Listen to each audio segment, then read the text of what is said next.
Anda menyaksikan Money Talks bersama saya Andi Shalini dan kali ini berada di segmen Money Talks. Kali ini kita akan membedah lebih dalam seperti apa perkembangan bisnis wholesale banking khususnya dari sudut pandang dan rencana bisnis dari PT Bank UOB Indonesia atau UOB Indonesia.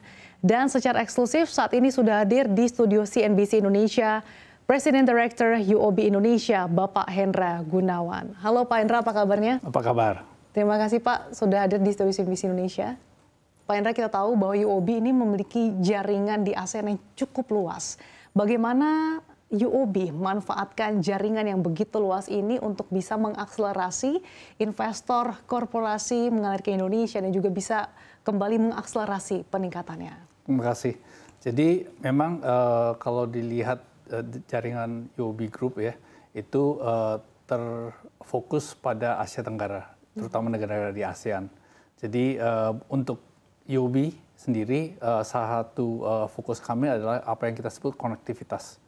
Nah, dari sisi konektivitas itu apa yang dimaksud konektivitas adalah bagaimana kita bisa menarik investor asing untuk berinvestasi di Indonesia. Nah, untuk itu kita ada tim namanya FDI, Foreign Direct Investment Team, di mana tugas mereka adalah meyakinkan investor asing melalui jaringan-jaringan kita yang di seluruh negara Asia Tenggara dan juga bahkan di luar Asia Tenggara seperti di Greater China, di Eropa, untuk meyakinkan investor-investor di luar bahwa Indonesia adalah negara yang paling tepat untuk mereka untuk bisa berinvestasi. Oke, jadi seperti ini gambaran bagaimana pemanfaatan konektivitas antar jaringan yang dimiliki UOB ya Pak Hendra.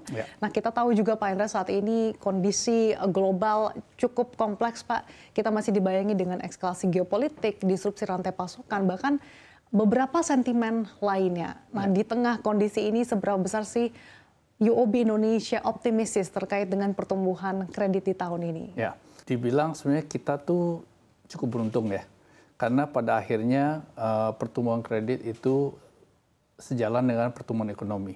Dan kita tahu mungkin Indonesia itu adalah salah satu negara yang cukup unik.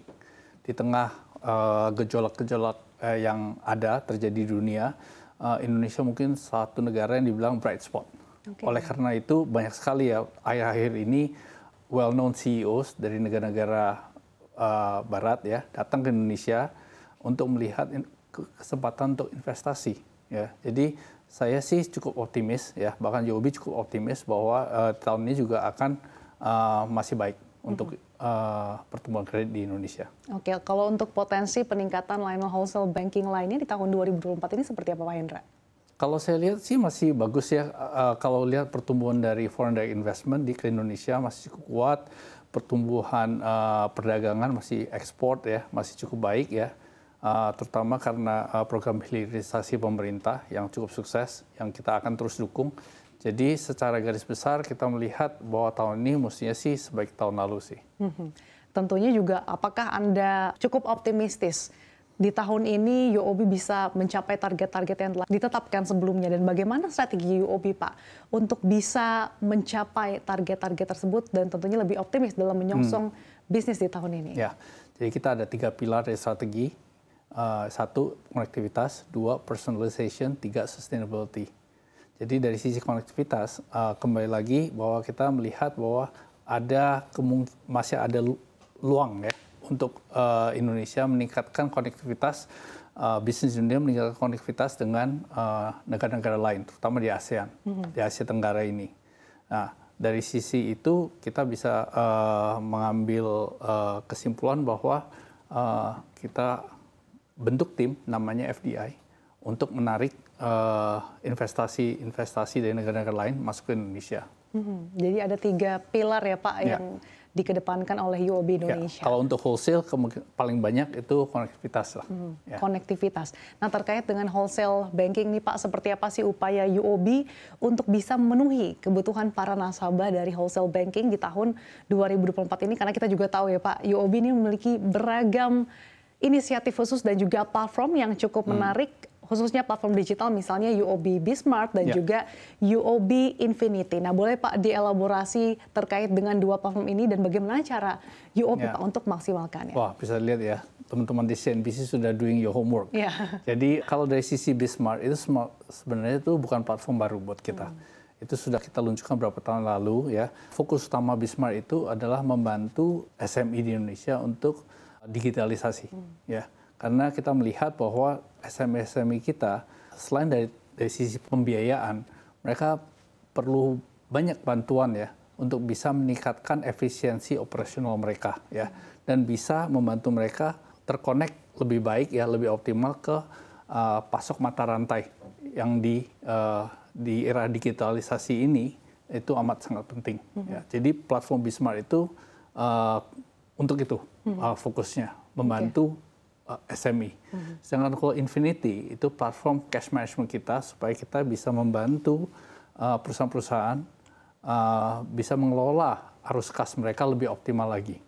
Dengan adanya UOB Infinity dan juga UOB Bismart, bagaimana upaya UOB Indonesia juga untuk meningkatkan pemahaman daripada nasabah untuk bisa maksimalkan mungkin keuntungan-keuntungan yang bisa didapatkan Pak dengan pemanfaatan kedua platform ini? Kalau dari kita, kan kita ada tim kita ya, dari nama business banking tim kita, dan mereka terus-menerus engage nasabah-nasabah SME kita untuk memperkenalkan platform ini ya, apakah platform Bismart atau platform Infinity, supaya pada akhirnya dari sisi operasional mereka jauh lebih efisien. Jadi banyak sekali training yang mereka lakukan. Kita juga ada partnership lah dengan teman-teman dari ekosistem yang ada supaya bisa memperkenalkan platform ini lebih efisien. Apa kelebihan nih Pak UOB Bismart? Platform Bismart ya, kita bisa menawarkan dari platform itu untuk pengelolaan kas ya, pengelolaan inventory, pengelolaan sumber daya manusia ya secara digital ya. Jadi memang benar-benar sangat lengkap dan terintegrasi ya Pak Hendra. Ya. Oke, Pak Hendra, kita tahu juga bahwa saat ini dunia sedang ramai-ramai juga berkomitmen untuk mencapai net zero emission, termasuk UOB untuk mencapai net zero emission di tahun 2050. Nah, sejauh ini seperti apa sih Pak inisiatif-inisiatif yang dilakukan Pak? Kalau dari sisi UOB tentu tadi saya sebutkan kita ada 3 pilar. Pilar pertama konektivitas, pilar kedua personalization, pilar ketiga sustainability. Jadi dari sisi sustainability kita merasa itu sesuatu yang kita harus lakukan, ya. Karena tentu kita bisa lihat apa yang terjadi sekarang, global warming, tingkat perubahan cuaca yang amat ekstrim ya. Jadi sebagai good corporate citizen sesuatu yang kita harus lakukan. Tapi kita juga merasa bahwa itu sesuatu yang kita harus lakukan dengan melihat keadaan di negara masing-masing. Ya.